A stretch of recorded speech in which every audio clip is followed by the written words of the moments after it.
Probably almost everybody who has started to read about the fall of the Western Roman Empire is sooner or later confronted with a figure that is possibly the most hated figure in all of late Roman history, or let's say, at least in the top 5. And if you watch the first video that I ever made on this channel, you will quickly find out who I'm talking about. I am of course talking about none other than Flavius Ricimer, the Magister Militum of the Western Roman Empire. But now, after a few years of making videos on this channel about late Roman history, and after learning a lot more about this fascinating era than when I started the channel, I now see many things in a more nuanced way. Many times, things that seemed absolutely clear-cut in the beginning now seem much more complicated with many more nuances and possible viewpoints. After all, the fall of the Roman Empire is for many like us a quite emotional topic.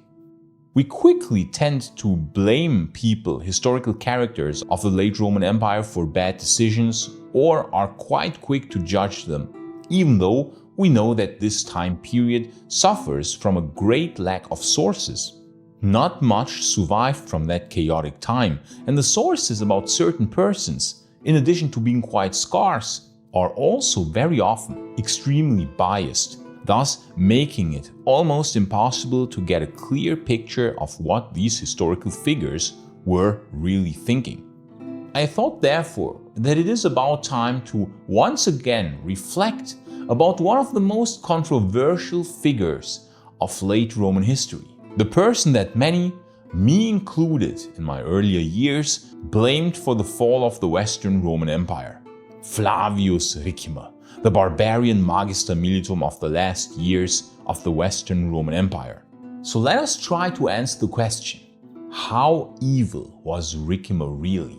And could we even try to paint him in a positive light?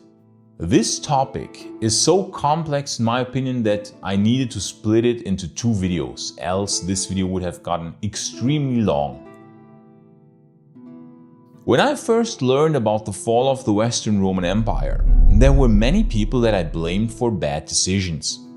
The Emperor Honorius killing his very capable Magister Militum Stilicho is one example that quickly comes to mind. Or the very similar murder of Flavius Aetius, the other heroic general of the Western Roman Empire, some 45 years later, by the Emperor Valentinian III, is another such scene that comes to mind. But both those figures were overshadowed, at least for me, when I first learned about Ricimer. This guy, I thought, was the worst. Not only did he treacherously betray the noble and heroic Emperor Maiorianus in 461 AD, brutally backstabbing him and having him brutally executed, but no, he also had his successor Libius Severus possibly poisoned. Then he also probably killed Marcellinus of Dalmatia during the Vandal campaign of 468, thus robbing the West of another great protector. But that's still not enough, because later then he sacked the city of Rome in 472 AD in a brutal and senseless civil war against the Emperor Anthemius, and then even had this emperor also killed in a most brutal fashion. And only a few years later, after Ricimer's death in 472 AD, very much, it seems, due to his actions, the Western Roman Empire was no more. Therefore, the case is quite clear, isn't it? Ricimer was the bane of the Western Roman Empire. And it was his actions that directly contributed to its fall. He was a barbarian agent that had managed to infiltrate the Western Roman Empire, a half-Suevi, half-Visigoth who put barbarian interests above Roman ones. A psychopath that was hell-bent on destroying the Western Roman Empire from within. Or that, dear friends of late Roman history, is at least what I was thinking just a few years ago. And what probably many more people are thinking when they first read about the last 2 decades of the Western Roman Empire. But is this really so? Let us evaluate what we actually really know about Ricimer, and then let's try to come to a conclusion of how evil Ricimer actually really might have been. Let us skip Ricimer's life story and directly start with Ricimer's evil deeds. To summarize, his most evil deeds were: 1. Participating in the overthrow of the Emperor Avidus together with Majorian. 2. Treacherously murdering the Emperor Majorian, and it is often said that he even had Majorian tortured before having him killed on August 7th, 461 AD. 3. Poisoning the Emperor Libius Severus in 465. 4. Killing Marcellinus of Dalmatia in 468 AD during the Vandal campaign. 5. Besieging and sacking Rome in 472 AD. 6. Brutally killing the Emperor Anthemius.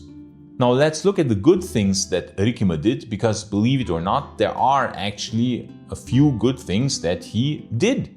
1. He defeated the Vandals at the battles of Corsica and Agrigentum in 456 AD, which were decisive victories that fended off the Vandal threat from Italy for quite a few years.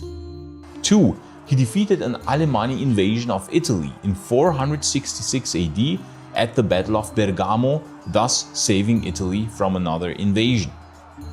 So in order to understand how evil Ricimer really was, we need to weigh the few good things that he did against the apparently overwhelming list of bad things that he did.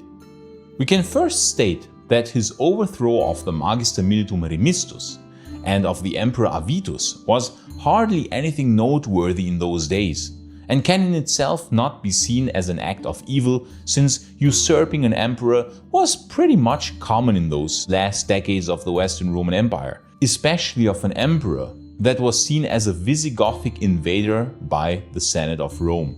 Much more interesting though, of course, is Ricimer's treatment of Majorian. If you are a fan of Roman history and you would want to buy an item for yourself or someone else as a present, then you might want to consider the SPQR Shop. They produce incredible replicas of Roman history with a very high attention to detail.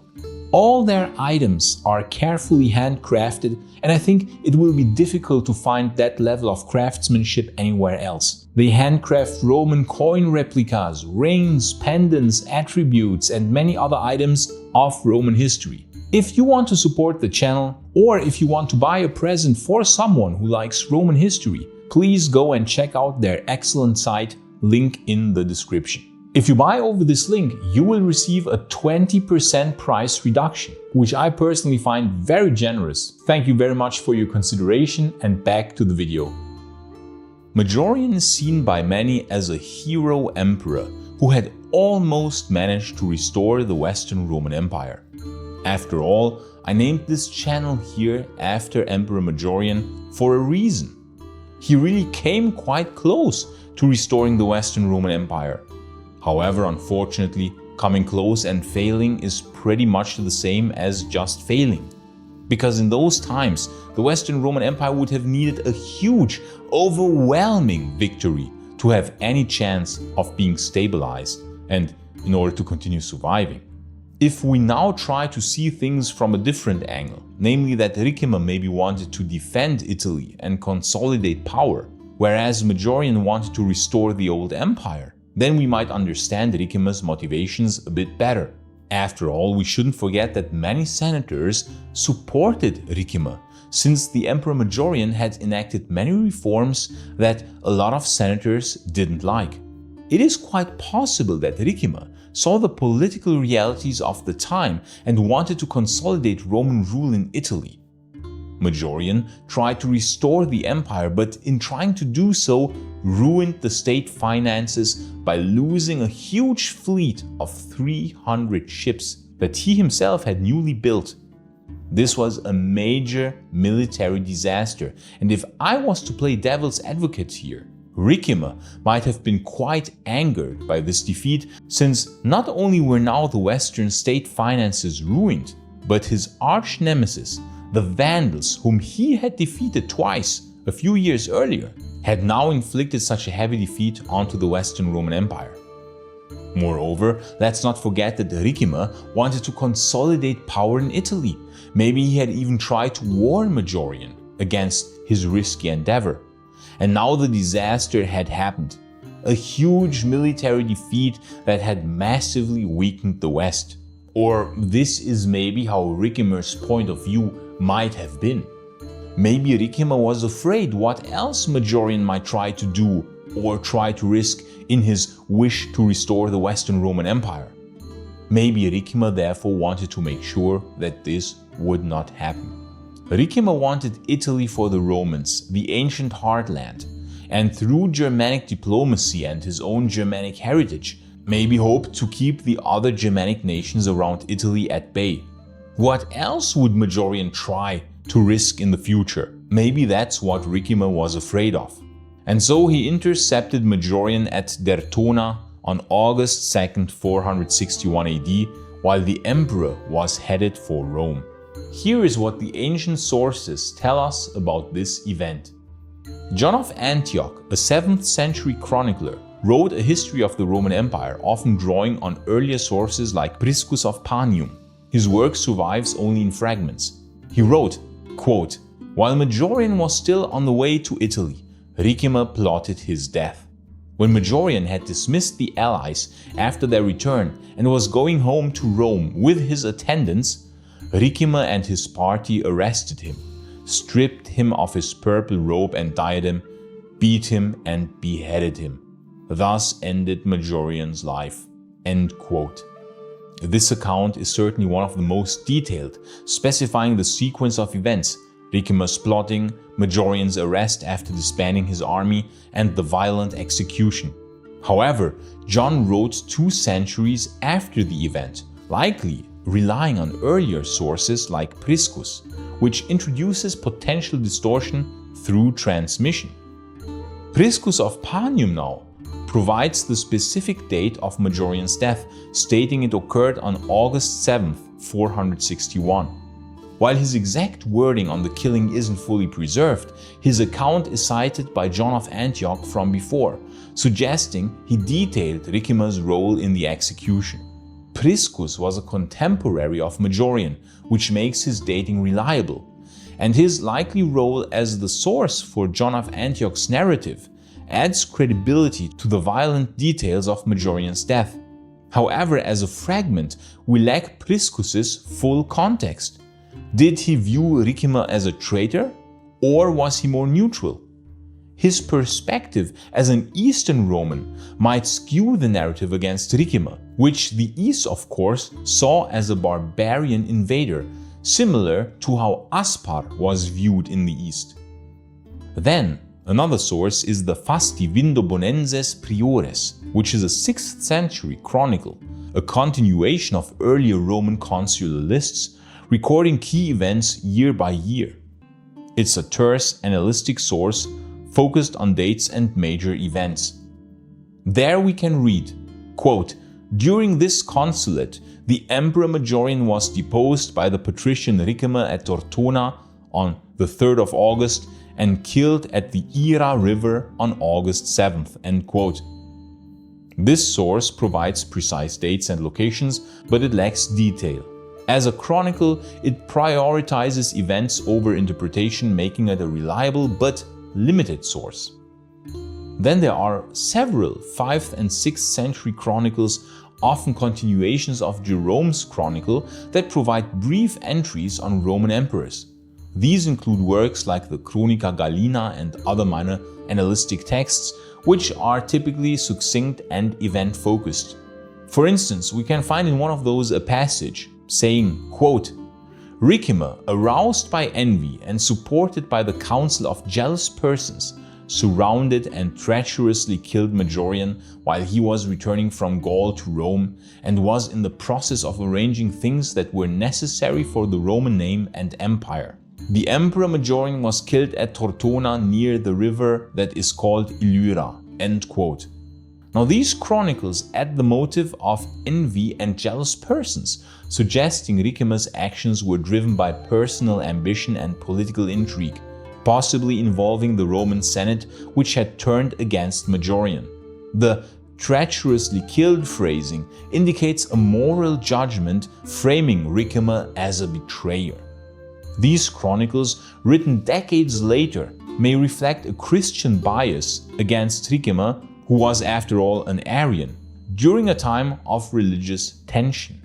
Indeed, Ricimer was an Arian, and thus we also shouldn't be surprised that a lot of especially Roman sources would paint him in a negative light, because Arians often weren't too highly regarded by Romans, especially in the late 400s.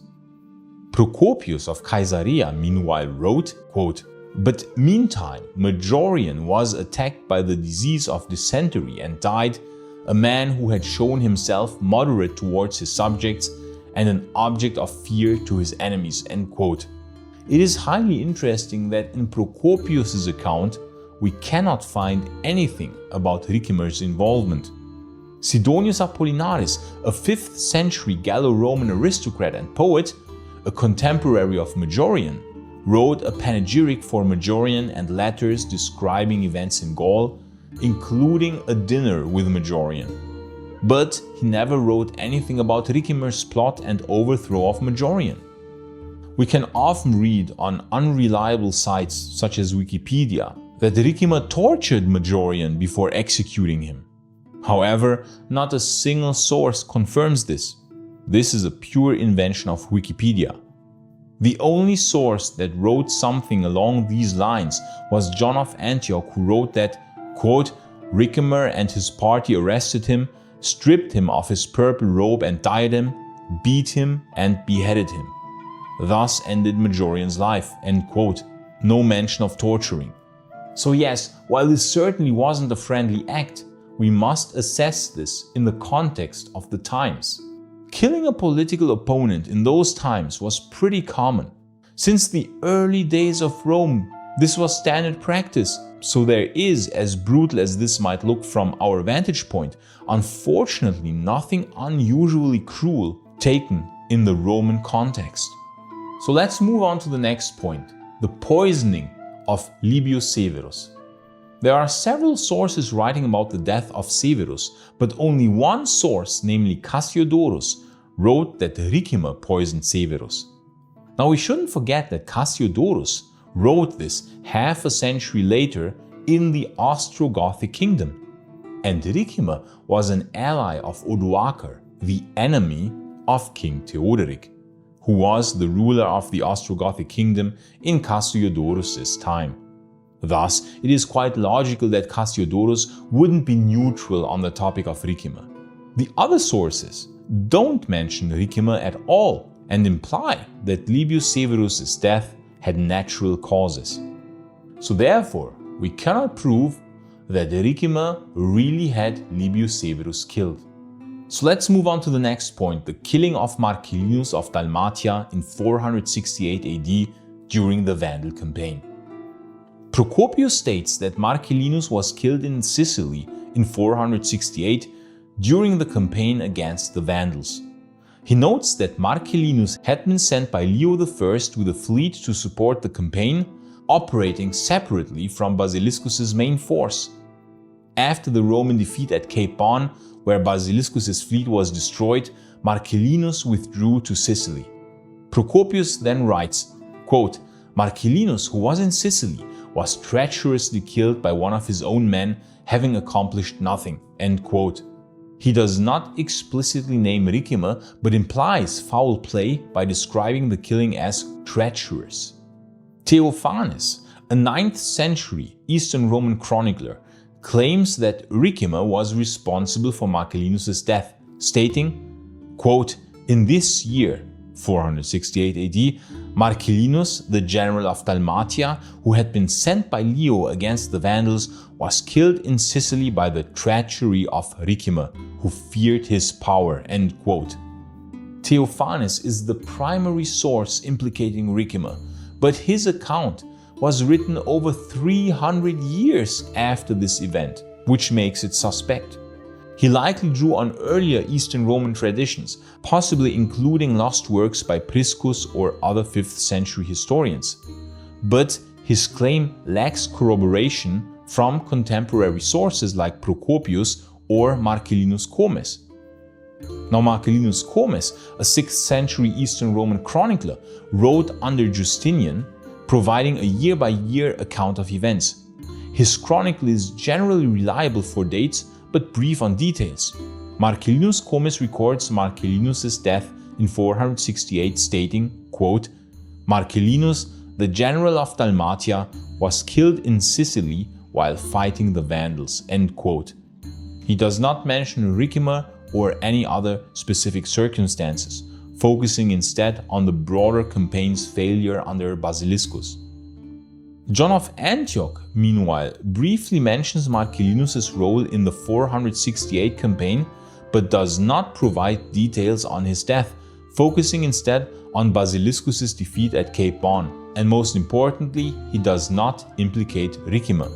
So only one source makes Ricimer responsible for Marcellinus' murder, namely Theophanes, the Eastern Roman chronicler who wrote 300 years after Marcellinus' death, and thus this source might not be extremely reliable. So we see that many of the implications that Ricimer killed all these people cannot be proven and often stem from only one source, while the other sources don't mention this at all. We see therefore how important it is to go through all the sources, analyze them, who wrote what, and if there is only one source implicating Ricimer, for example, then might there have been a motive, some sort of propaganda behind this. This is always what we should check if we look at all the sources. And in the next video we shall continue with the next point, namely the sack of Rome in 472 AD. Was Ricimer really such an evil psychopath for attacking and sacking Rome? We shall see quite a surprising thing in the next video, dear friends of late Roman history. If you like this video, please consider supporting this channel, because it is your support which makes this channel possible. Thank you so much, friends of late Roman history. And of course, I want to thank everybody who supports Maiorianus. You people are wonderful. And if you want to learn more about Majorian, you can watch this video in the upper right corner. But if you want to learn more about the disastrous Battle of Cape Bon, you can watch the other video in the lower right corner. I say thanks again to all friends of Roman history, gratias tibiago and bene valete.